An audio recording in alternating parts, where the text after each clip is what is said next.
Last Sunday, I returned to the Black Hill in Herefordshire, exactly 1 year to the date of when I first attempted this route, persisting through a surrounding of dense but motionless cloud.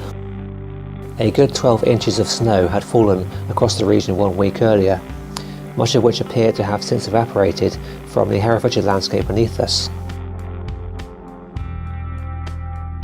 This time I had returned as a walk leader for Brunel walking group, a 20s and 30s ramblers group based in Bristol that I've been a member of since 2012.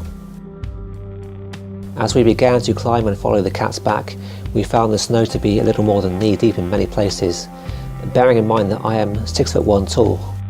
Wind speed and gusts were averaging between 35 and 40 miles per hour, similar to what I had experienced with Mark in late October. Although the falling rain was light, we were all getting increasingly wet and cold.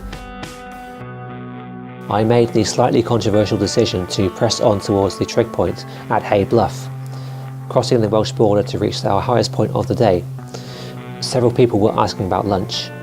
My own anxieties and frustration began to rise, and we backtracked away in search of an immediate descent into the valley and a path I was unfamiliar with. With thanks to Mike, who was quite familiar with this area, I led the group down into the delights of the Olcon Valley. I'd not walked down this passage before, but I imagine it to be glorious even without a dusting of white stuff. Navigation had been a challenge for me the entire walk until now. A dog walker's prints had helped to guide me most of the way to Hay Bluff. Descending into this beautiful valley, I could begin to relax at last, confident of the way forward, open to appreciating my surroundings, less distracted by my own busy mind.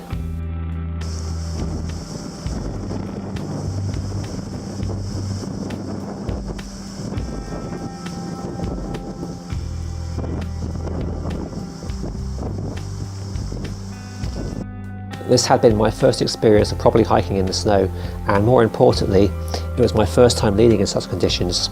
Overall, I can only say it's been a success, although I'm not sure I would hurry into the same scenario again for the stress I felt during the first 3/4 of the walk.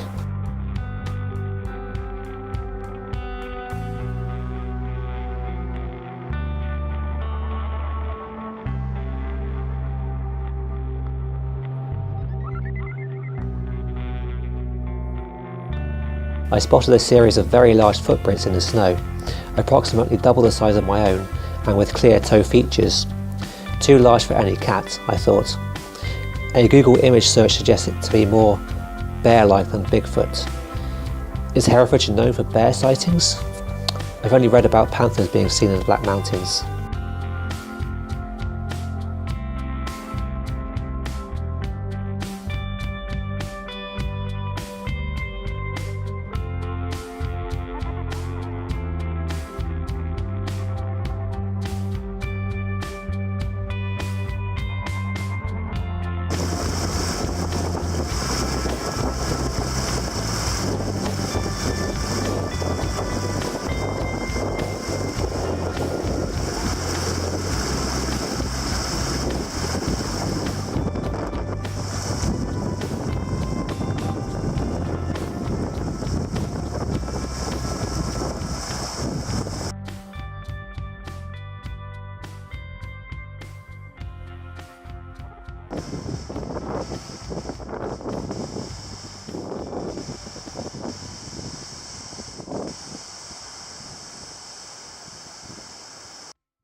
Thanks for watching. I hope you all have a great Christmas and get outside when you can.